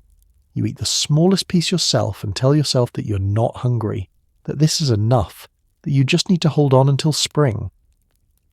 But spring brings more grasshoppers, and by August of 1876 your son will be dead, killed by diarrhea, killed by an infection that a well-nourished baby might have survived, killed by poverty that started with insects eating wheat and ended with a baby dying in your brother's farmhouse while you stood outside unable to help. The paper you signed declaring your family wholly without means will outlive your son. It will survive in the Minnesota State Archives, a permanent record of your failure and your humiliation. But your son will not survive. He will die and be buried in an unmarked grave that will be lost to history, and decades later people will read Laura's books about pioneer life, and they will think that hard work and determination were enough, that families like yours succeeded through grit and resilience, that the frontier rewarded virtue. And they will never know about the relief line. They will never know about the paper you signed. They will never know about the bread that tasted like despair or the baby who died, because the government provided survival but not health, because minimum relief is not the same as adequate nutrition, because the arithmetic of starvation kills babies even when it keeps their parents alive. The snow is still falling. You're walking home with the knowledge that you have done what you needed to do, that your family will survive the winter, that you have secured the flour that will keep them from starving, but you have not secured their health. You have not secured their future. You have not saved your son. You have only delayed his death by 9 months. You're a physician in 1876, and you have just been called to examine a 9-month-old infant who has been suffering from diarrhea for several days. And you're standing in a farmhouse near South Troy, Minnesota, opening your medical bag, and you're about to do everything you know how to do, and almost everything you know is wrong. You do not know your name will be lost to history. You're probably Dr. Harvey Rogers, who practiced in Zumbro Falls, the closest town to Peter Ingalls' farm, but no one will record your name in connection with this case, and 150 years from now, historians will search for evidence of your treatment and find nothing except the fact that you were called, and that the baby died anyway. You wash your hands. This is good. You have heard about the new theories from Europe, about germs and contagion, about how doctors who wash their hands between patients have better outcomes, and while you do not fully understand why this works, you have adopted the practice because you have noticed that your own patients seem to do better when you maintain cleanliness. But you wash your hands in a basin of water that has been sitting in this farmhouse for days, water drawn from a well that is perhaps 20 feet from an outdoor privy, water that contains millions of bacteria you cannot see, and when you dry your hands on a cloth towel that the family uses, you are recontaminating them immediately. You're trying to practice good hygiene, but you do not understand germ theory well enough to know that the water itself is the problem, that the well is contaminated, that every time this baby drinks or eats anything prepared with this water, he is consuming the pathogens that are killing him. You examine the infant. He is severely dehydrated. You can see this because his skin is loose and dry, his eyes are sunken, his fontanelle is concave instead of flat, and he is listless and weak. You have seen this presentation many times before. It is summer complaint, cholera infantum, the disease that kills more babies than any other ailment between June and September, the plague that descends on infants every year when the weather turns hot. You believe you know what causes this disease. You were taught in medical school, or during your apprenticeship, that summer complaint arises from heat. The hot weather creates miasmas, bad air that rises from swamps and garbage and decaying organic matter, and when infants breathe this corrupted air, their delicate systems are overwhelmed and they develop diarrhea. The treatment, therefore, is to purify the system, to remove the corrupted substances from the body, to cool the infant down and protect them from further exposure to bad air. You are completely wrong about the cause, and your treatments, based on this flawed understanding, will make things worse. You open your medical bag and remove a small brown bottle. It is laudanum, a tincture of opium dissolved in alcohol, and it is one of your most reliable remedies for diarrhea. You carefully measure out a dose appropriate for an infant and administer it to the baby, probably mixed with a small amount of water or placed directly on his tongue. The laudanum will stop the diarrhea by paralyzing the intestines, by slowing everything down, and within a few hours the family will see that the baby is no longer passing watery stools, and they will feel hope. But you have just made a catastrophic error. The diarrhea is not the disease. The diarrhea is the body's attempt to expel the bacteria that are causing the infection, and by stopping it with opium, you are trapping the pathogens inside the intestines, allowing them to continue producing toxins, to continue damaging the gut lining, to continue the process that is killing this baby. You do not know this. You think you are treating the disease. You are actually suppressing a symptom while the underlying infection rages unchecked. You also recommend a purgative. This seems contradictory, to give both a remedy that stops diarrhea and one that induces it, but your medical training has taught you that the body needs to be cleansed, that bad humours must be expelled, and that a strong purgative will remove whatever corrupted substances are in the intestines. You suggest calomel, mercurous chloride, a white powder that will cause violent purging when it reaches the intestines. If the family administers this, and they probably will because you are the doctor and they trust you, the baby will experience another round of severe diarrhea, losing even more fluid and electrolytes, becoming even more dehydrated, moving closer to the death that will come in a day or two. You do not know about electrolytes. You do not know that when a baby loses fluid through diarrhea, he is not just losing water, but also sodium and potassium and chloride, minerals that are essential for nerve function and muscle contraction, and the electrical signals that make the heart beat. You do not know that the convulsions this baby has been experiencing are caused by electrolyte imbalances, that his brain is misfiring because the sodium levels in his blood have dropped too low, that he is literally dying from a chemical imbalance that could be corrected with a simple mixture of water, salt, and sugar. or a rehydration therapy. That is the treatment that will save millions of babies in the 20th century, the intervention so simple and so cheap that it seems almost magical when it is finally developed in the 1960s and proven to prevent death from diarrheal disease. Water, salt, sugar, mixed in precise proportions, that is all it takes. But you do not know this in 1876, and neither does any other doctor in the world, and so you recommend remedies that either do nothing or make things worse, and the baby will die, and you will go home believing that you did everything possible. That summer complaint is simply one of those tragic inevitabilities that physicians must accept. You're working in a medical system that will not discover antibiotics for another 60 years. The bacteria causing this baby's diarrhea, probably Escherichia coli or Shigella or Salmonella, organisms that live in contaminated water and food, that spread through the fecal-oral route when people do not wash their hands properly, or when wells are too close to privies. These bacteria could be killed with a course of antibiotics if you had them. But you do not have them. You have never heard of antibiotics. The first effective antibiotic will not be discovered until 1928, and it will not be widely available until the 1940s. 70 years too late for Freddie Ingalls. You do not know about bacteria at all, not really. You have heard the term. You may have even looked through a microscope and seen tiny organisms moving in water, but you do not believe that these microscopic creatures can cause disease. That theory, germ theory, is still controversial in 1876. Louis Pasteur has been publishing papers about microorganisms and fermentation and disease for 2 decades, but his work has not been fully accepted by the medical establishment, especially not in rural America, especially not by physicians who were trained before germ theory was proposed and who are not keeping up with the latest European research. You believe in miasmas. You believe in bad air. You believe that diseases arise from imbalances in the body's humours, from exposure to cold or heat or dampness, from moral failings or divine punishment. You believe many things that are wrong, and you believe them sincerely, and you are doing your best with the knowledge you have. But your best is not good enough to save this baby. You tell the family to keep the baby cool, put damp cloths on his forehead, keep him out of the hot sun, give him small sips of water if he'll take them, but not too much because you believe that overfeeding or overwatering can make diarrhea worse. Keep him comfortable. Pray. You pack your medical bag. You accept payment, probably $1 or $2, money that this desperately poor family can barely afford but pays anyway because what else can they do?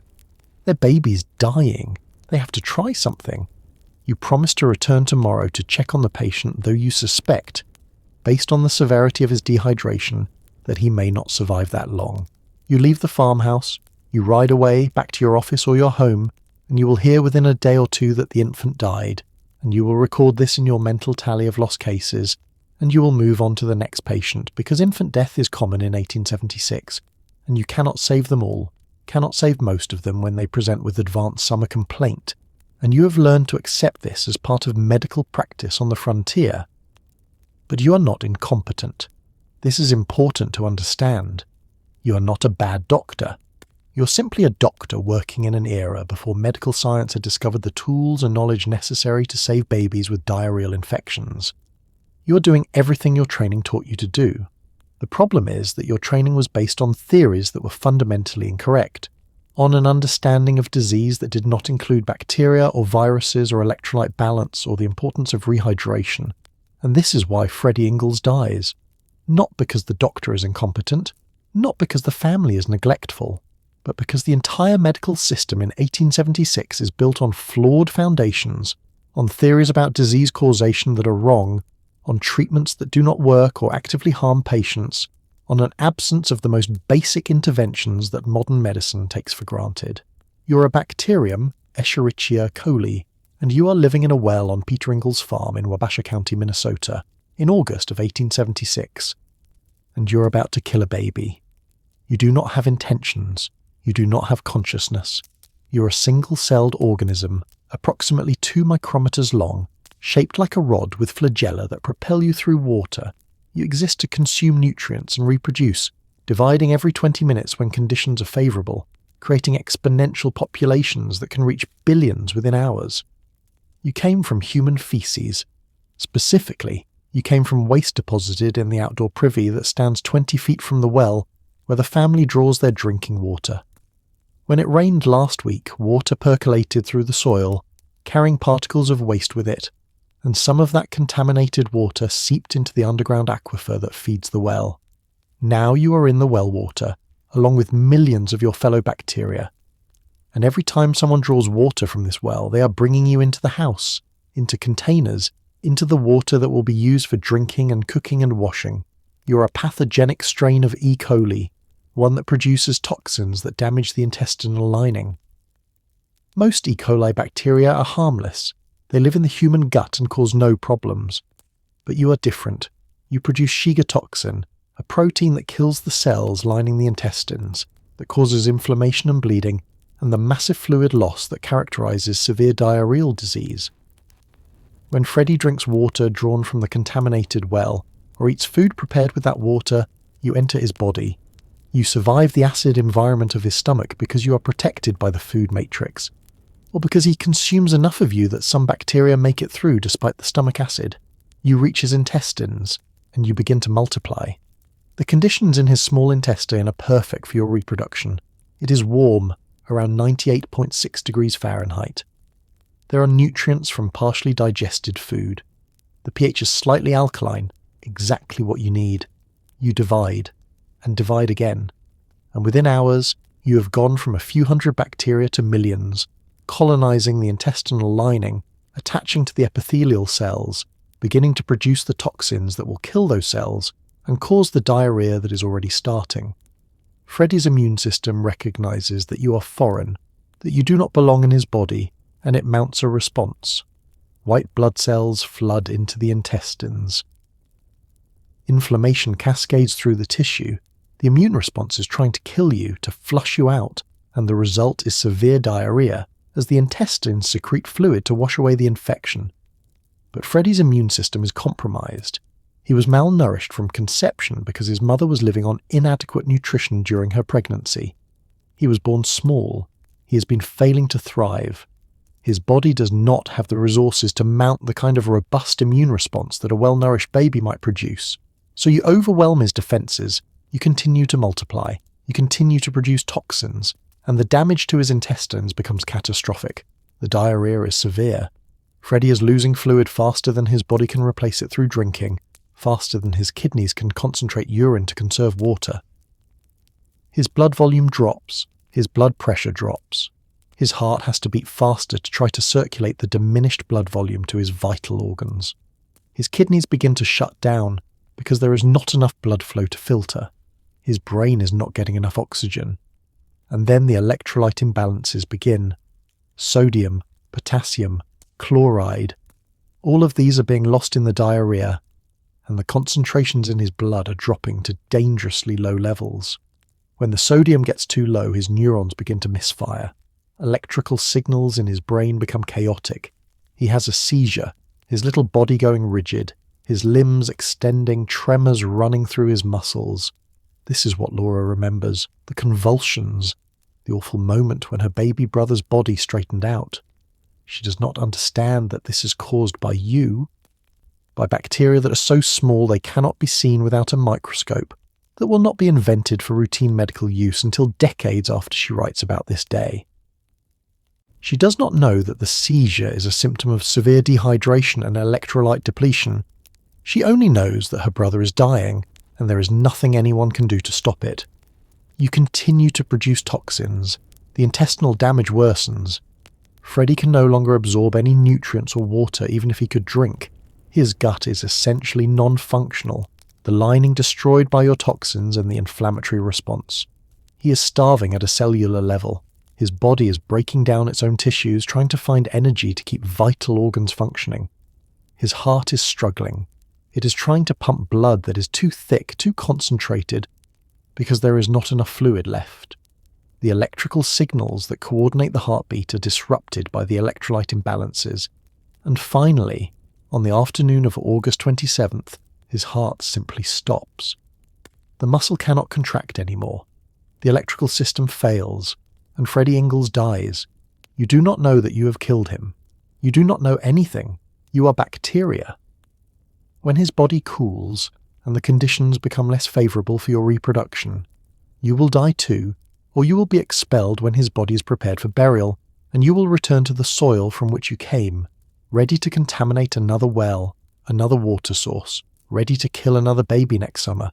This is how most infants died in the 1870s, not from mysterious illnesses, not from acts of God, from bacteria, from contaminated water, from the fecal-oral disease transmission route that thrives wherever sanitation is inadequate, wherever wells are too close to privies, wherever people do not understand that human waste contains microscopic organisms that cause disease.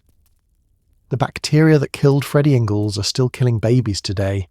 500,000 children under 5 die from diarrheal diseases every year, mostly in developing countries where access to clean water is limited, where sanitation infrastructure does not exist, where poverty prevents families from affording the simple interventions that could save their children.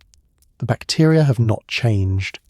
What has changed is human understanding of how they spread and how to prevent the deaths they cause. Clean water, that is the first defence. Wells that are protected from contamination. Municipal water systems that filter and chlorinate water to kill bacteria. Sewage systems that keep human waste far away from drinking water sources. These public health interventions, implemented in the early 20th century in America and Europe, reduced infant mortality more dramatically than any medical treatment ever developed. Hand washing. That is the second defence. Understanding that bacteria spread from feces to hands to food to mouths, and that washing hands with soap breaks this chain of transmission. It sounds simple. It is simple. But it requires understanding germ theory, understanding that invisible organisms cause disease, and that understanding did not become widespread until the 1890s, too late for Freddie. Oral rehydration therapy. That is the treatment. When a baby develops diarrhea from bacterial infection, giving them water mixed with salt and sugar in the correct proportions replaces the lost fluids and electrolytes, keeps them alive while their immune system fights off the infection. This treatment was developed in the 1960s, 90 years too late for Freddie Ingalls, but it has saved tens of millions of lives since then. You are bacteria. You are mindless. You are invisible to the naked eye. But you are the real killer in this story. Not poverty alone, not the grasshoppers alone, not medical ignorance alone. You are the pathogen that took advantage of all those structural weaknesses, the contaminated well, the absent sanitation infrastructure, the family's inability to afford better housing with better water sources, the doctor's ignorance of germ theory, and you turn them into a death sentence for a 9-month-old baby who did nothing wrong except be born into a world that did not yet understand how to protect its children from you. You are a bottle of calomel sitting in a doctor's bag in 1876, and you are labelled as medicine, but you are poison. Your chemical name is mercurous chloride. You are a white powder, tasteless, odourless, containing mercury, one of the heavy metals that the human body cannot metabolize or excrete efficiently. When a doctor administers you to a patient, you're supposed to act as a purgative, to clean out the intestines, to expel the corrupted substances that are believed to cause disease. What you actually do is cause mercury poisoning. When you're given to an infant with diarrhea, you pass through the stomach and into the intestines. There you undergo chemical reactions that convert you into other mercury compounds, some of which are absorbed into the bloodstream. Mercury accumulates in the kidneys, the liver, the brain. It causes damage to these organs. It causes additional fluid loss through increased diarrhea and vomiting. It causes pain, inflammation, tissue necrosis. An infant who is already dehydrated and dying from bacterial diarrhea, who is given calomel as treatment, is being simultaneously poisoned with mercury while losing even more fluid through purgation. The calomel does not cure the underlying infection. It makes everything worse. But doctors in 1876 believe it is helping because they see the dramatic purging and assume that bad substances are being expelled from the body. You're not the only poison in the medical bag. There is also laudanum, opium dissolved in alcohol. There are preparations containing arsenic, belladonna, strychnine, all substances that are toxic in even small amounts, all believed to have medicinal properties when administered correctly. The line between medicine and poison is blurry in 1876. Many of the most commonly used treatments are substances that modern medicine recognizes as harmful. Bloodletting. This is another standard treatment for illness in the mid-19th century, though it is finally starting to fall out of favour by 1876. The theory is that disease is caused by an excess of blood or corrupted blood, and that removing some blood will restore balance to the body's humours. In practice, bloodletting weakens already sick patients, reduces their blood volume, compromises their ability to fight infection. For an infant dying of dehydration, bloodletting would be catastrophic, essentially guaranteeing death by further reducing fluid volume. Blistering. This is the practice of applying caustic substances to the skin to create blisters, under the theory that drawing inflammation to the surface will relieve internal inflammation. Doctors use plasters containing cantharids, a substance derived from blister beetles, placing them on the chest or abdomen of sick infants. The blisters are painful and cause additional fluid loss through the weeping wounds. They do nothing to treat the underlying infection. Emetics. These are substances that induce vomiting given to patients to help them expel whatever is making them sick. For an infant with diarrhea who is already losing massive amounts of fluid, inducing vomiting adds further dehydration, further electrolyte loss, further damage to an already compromised system. The tragedy is that doctors in 1876 genuinely believe these treatments work. They have been taught that disease arises from imbalances in the body, that the physician's role is to restore balance through interventions that purge, bleed, blister, or otherwise aggressively manipulate the body. The idea of supportive care, of simply keeping a patient hydrated and comfortable while their immune system fights off an infection, is not yet widely accepted. The idea of doing less rather than more seems like medical neglect, so doctors do more. They give multiple remedies simultaneously. They prescribe complex mixtures of herbs and minerals and toxic substances. They perform interventions that are painful and frightening and ultimately harmful. And when patients die anyway, which they often do, the doctors assume that the disease was simply too advanced, that nothing could have been done, that they did their best with the tools available. And in a sense, they are right. They did their best with the tools available. The problem is that the tools were based on incorrect theories, on a misunderstanding of disease that led to treatments that range from useless to actively deadly. What could have saved Freddie Ingalls in 1876? Very little. There were no effective treatments for bacterial diarrhea, no antibiotics, no oral rehydration therapy, no intravenous fluids. The best a doctor could do was provide comfort care, keep the baby cool, offer small sips of clean water, avoid giving anything that would make the diarrhea worse, and hope that the infant's immune system would fight off the infection before dehydration became fatal. But that is not what doctors did. They gave calomel and laudanum and other remedies that either did nothing or made things worse. They intervened aggressively because their medical training told them that aggressive intervention was what medicine required. And infants died, 1 in 5 before their first birthday, and no one questioned whether the treatments themselves might be part of the problem because everyone believed that the treatments were helping. The revolution in infant mortality came not from better treatments, but from prevention. From clean water and sewage systems that eliminated the bacteria from the environment, from pasteurization of milk that killed the bacteria in dairy products, from education about hand washing and hygiene that broke the transmission chains, from public health interventions that happened at the societal level, not at the individual doctor's office.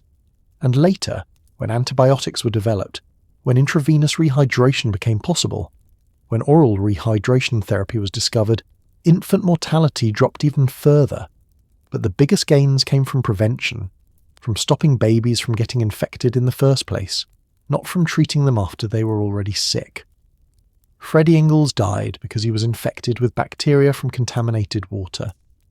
He died because the doctor who treated him did not understand germ theory or electrolyte balance or the importance of rehydration. He died because the treatments administered to him were based on incorrect theories and may have actively hastened his death. and he died because the public health infrastructure that would eventually eliminate most infant deaths from diarrheal disease, the clean water systems, the sewage treatment, the knowledge about hygiene, did not yet exist in rural Minnesota in 1876. He died because medicine did not yet know enough to save him, and that is the truest and saddest explanation of all. You are Carolyn Lake Whiner Ingalls, and you are 72 years old, sitting in your house on 3rd Street in De Smet, South Dakota, in the summer of 1911. And your granddaughter has just asked you to tell stories about when Laura and Mary were little girls. And you open your mouth to speak, and the first thing that comes out is, everything would have been different if Freddie had lived. You do not mean to say this. You meant to tell a cheerful story about Pa's fiddle or the Christmas when the girls got mittens and candy. But the grief rises unbidden. 35 years after you buried your son, and the words escape before you can stop them, and your granddaughter looks at you with confusion because she has never heard of anyone named Freddie, and you realize that you have kept this secret so well that even your own grandchildren do not know that Laura had a brother. You try to explain. You tell her that Freddie was your 4th child, your only son, born in November of 1875 during the worst winter you ever experienced, when the family was living on government relief flour and Charles was walking 200 miles to find work. You tell her that Freddie was never strong, that he suffered from convulsions, that he died at 9 months old from diarrhea while the family was staying at Peter Ingalls' farm on the way to Iowa. You do not tell her everything. You do not tell her about the guilt you still carry, the certainty that if you had eaten better during your pregnancy, if you'd been able to produce richer milk, if the family had not been so desperately poor, your son might have survived.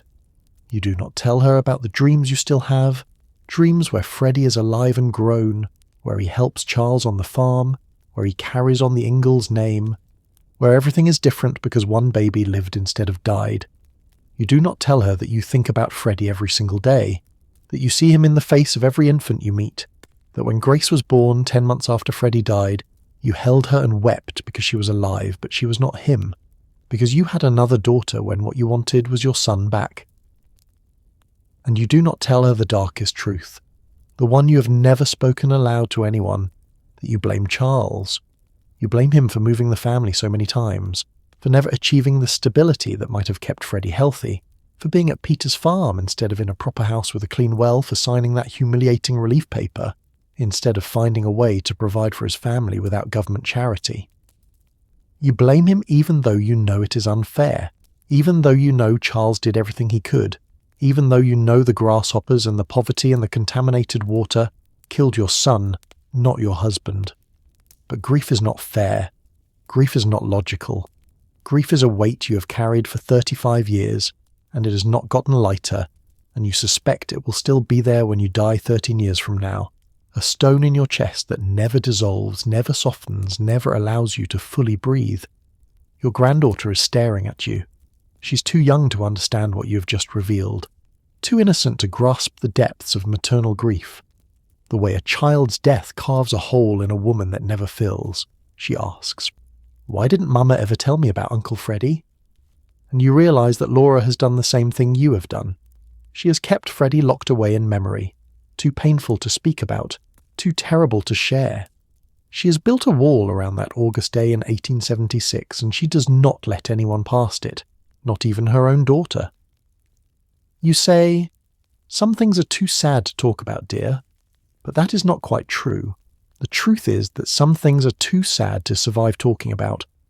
The truth is that if you let yourself fully feel the grief of losing Freddie, if you speak his name too often, or remember too vividly the way he looked in your arms, or think too much about the life he should have lived, you will break.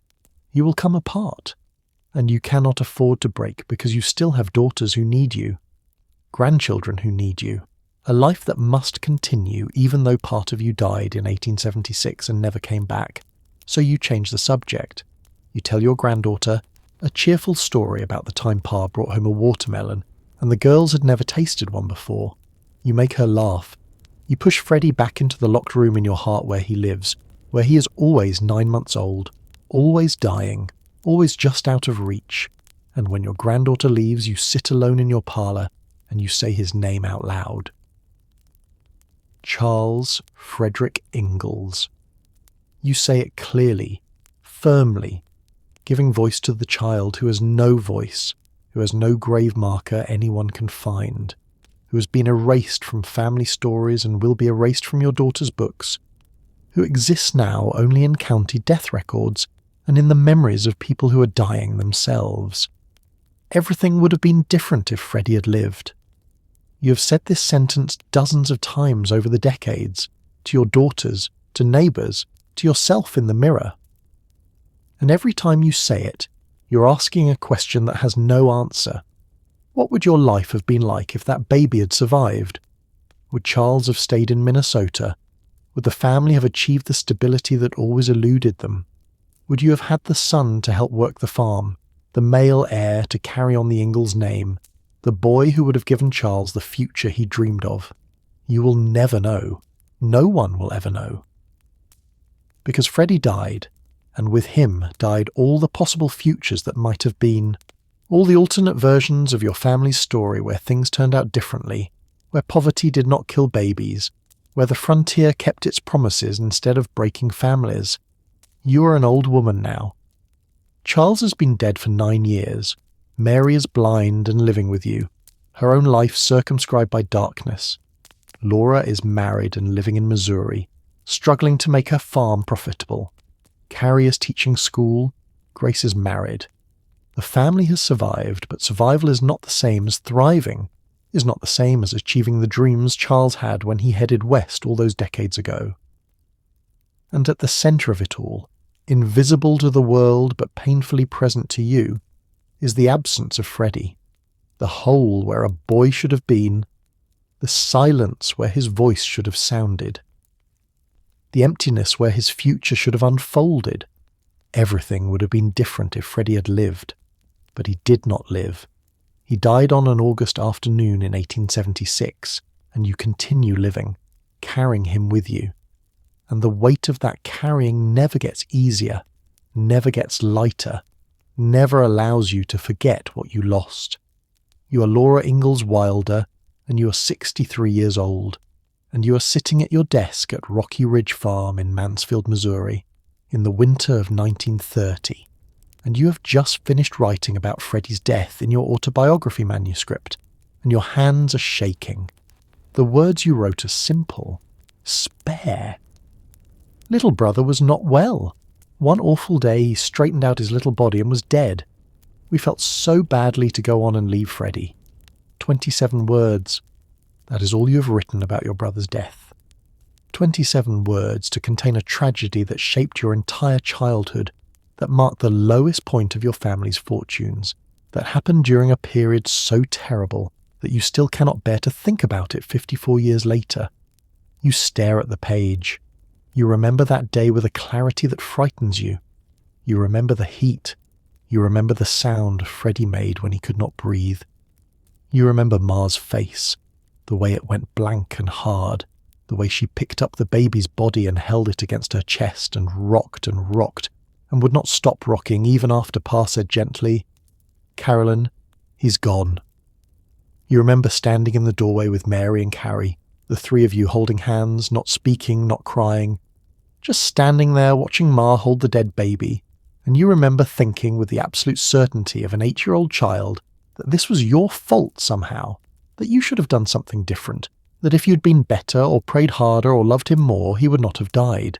And you remember the funeral, the tiny wooden box that Uncle Peter built, the grave dug under the oak tree, Pa reading from the Bible in a voice that kept breaking, Ma standing there like a statue, not crying, not speaking, just standing, and then getting back in the wagon and leaving, driving away from Freddie's grave, continuing to Iowa, because life did not stop for grief, because there were 3 living daughters who needed food and shelter, because the dead had to be left behind so the living could survive.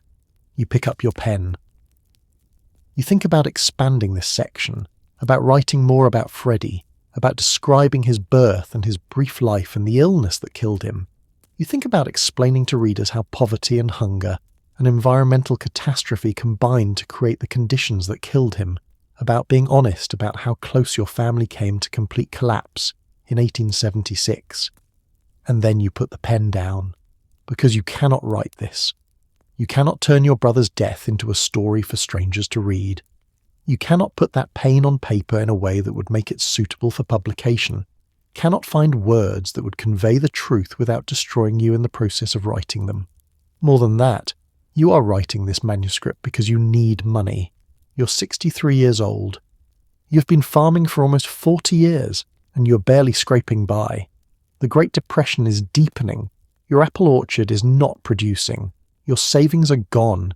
You need to sell this autobiography. Need it to become a book that people will buy. And you know with absolute certainty that readers do not want to read about dead babies. Readers want pioneer stories that are inspiring, uplifting, stories about families who overcome hardship through determination and love, stories where Ma bakes bread and Pa plays the fiddle, and little girls run through prairie grass and everything is difficult but ultimately fine, ultimately manageable, ultimately survivable. Freddie's death is not that kind of story. Freddie's death is the story of how poverty kills babies, how the frontier broke families, how even loving parents who did everything right could watch their child die from an infection that could not be treated, could not be prevented, could only be endured. That is not the story America wants to read in 1930.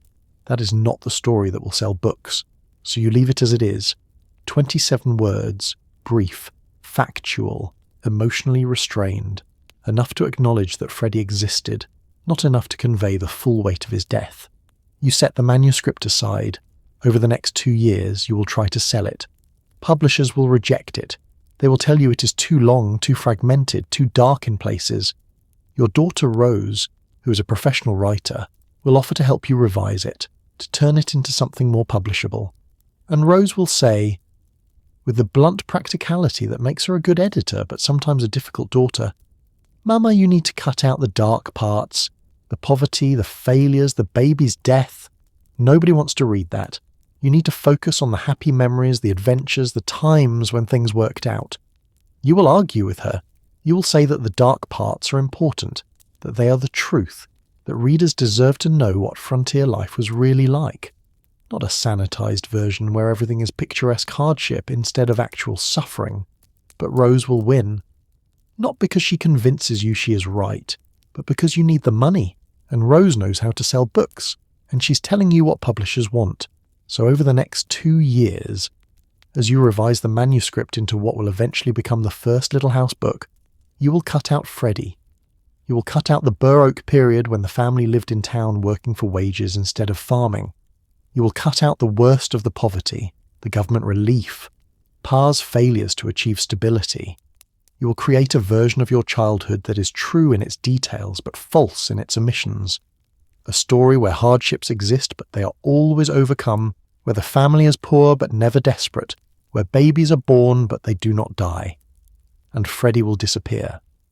Not because you do not love him, not because you have forgotten him, but because the story you're writing has no room for him, because his death does not fit the narrative of pioneer resilience that you are constructing, because the baby who died represents the ultimate failure of the frontier dream, and you are writing a book that affirms that dream, not dismantles it.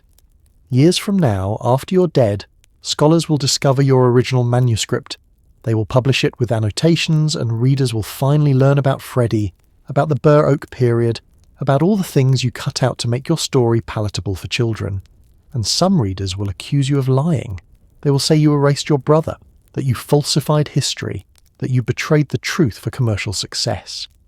But you will not be there to defend yourself, to explain that writing is always an act of selection, that you cannot put every single thing that happened on the page, that you had to make choices about what to include and what to leave out, and that leaving out Freddie was not erasure but self-preservation, not betrayal but survival.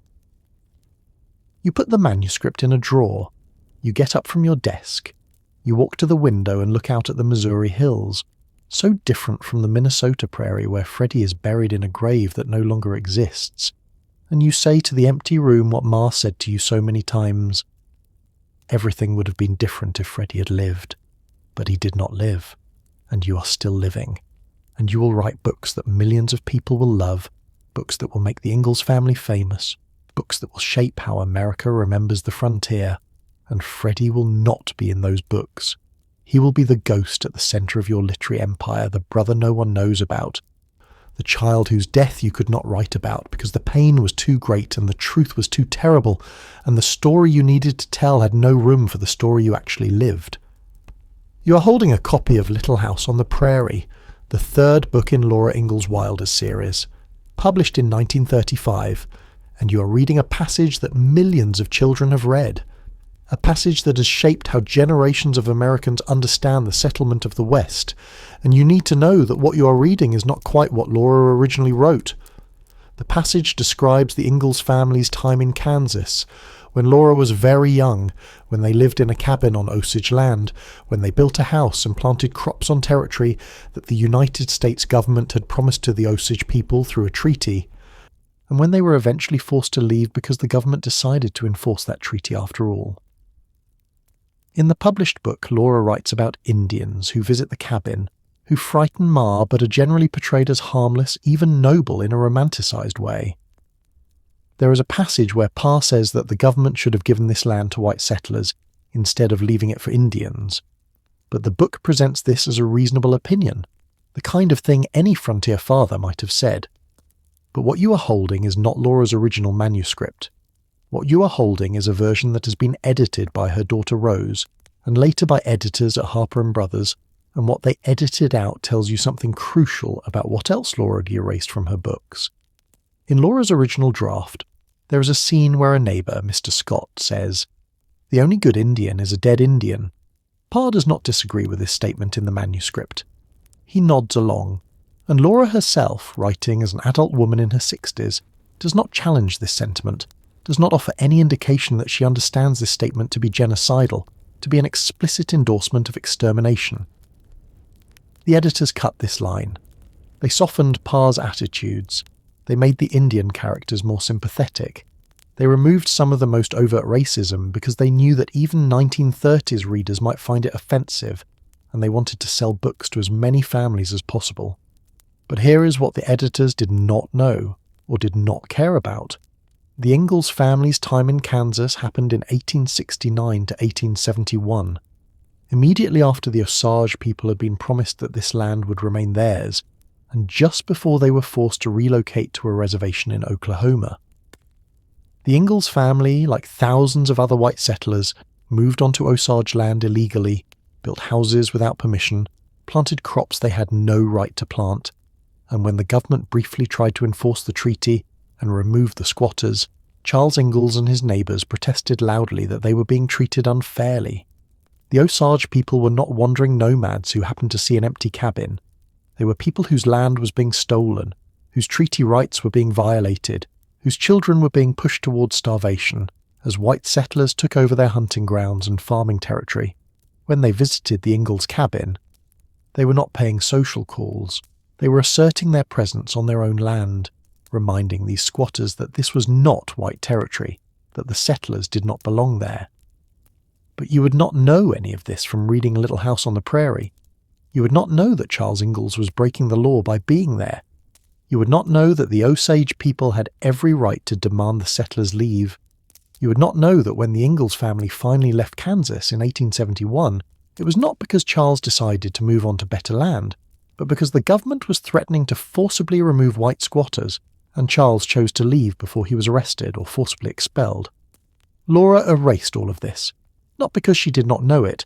She was 4 years old when the family left Kansas, and she learned the history later, but because including it would complicate the narrative she was constructing, the narrative where the Ingalls family were innocent pioneers pursuing the American dream, not participants in the systematic dispossession of indigenous peoples. And this erasure mirrors the erasure of Freddie, just as Laura could not include her brother's death, because it revealed the dark underbelly of frontier poverty. She could not include the truth about Kansas, because it revealed the dark underbelly of frontier expansion. Both truths were too uncomfortable, too damaging to the myth she was building, too likely to make readers question whether the pioneers were heroes or something more complicated and morally ambiguous. So she erased them. She erased Freddie. She erased the full truth about the Osage.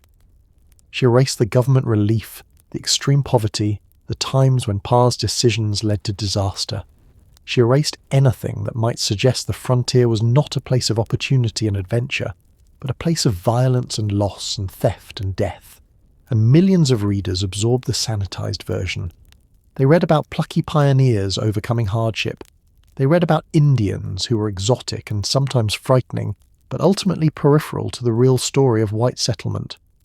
They read about a family that succeeded through hard work and determination, and they did not read about the baby who died from poverty, about the indigenous people whose land was stolen, about the government assistance that kept the family alive, about the failures and the grief and the moral compromises that were part of every pioneer family's story.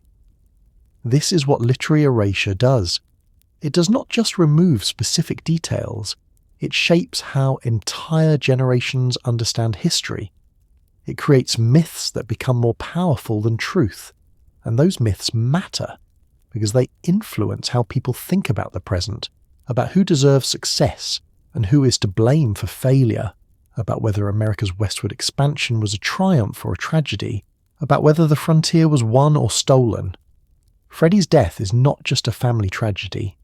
It is a window into the costs of the frontier that Laura chose not to show her readers. And the erasure of that death is part of a larger pattern of erasure that includes indigenous genocide, includes the violence that made white settlement possible, includes all the uncomfortable truths that did not fit the story America wanted to tell about itself. You close the book, you put it back on the shelf, and you understand that the real story of the Little House books is not the story that is written on the pages, but the story of what is missing, the story of what Laura could not bear to include, the story of all the ghosts that haunt the spaces between the words. Freddie is one of those ghosts. The Osage people are others. The government relief program is another. Pa's failures are another. The full truth about frontier life is another. And now you know that there is more to discover. More that Laura deleted. More that publishers edited out. More truths about indigenous depictions. About race. About the violence and dispossession that made the Little House stories possible. The question is, are you ready to see what else has been hidden? Because the truth about what Laura wrote and then deleted about Native Americans is darker than you imagine.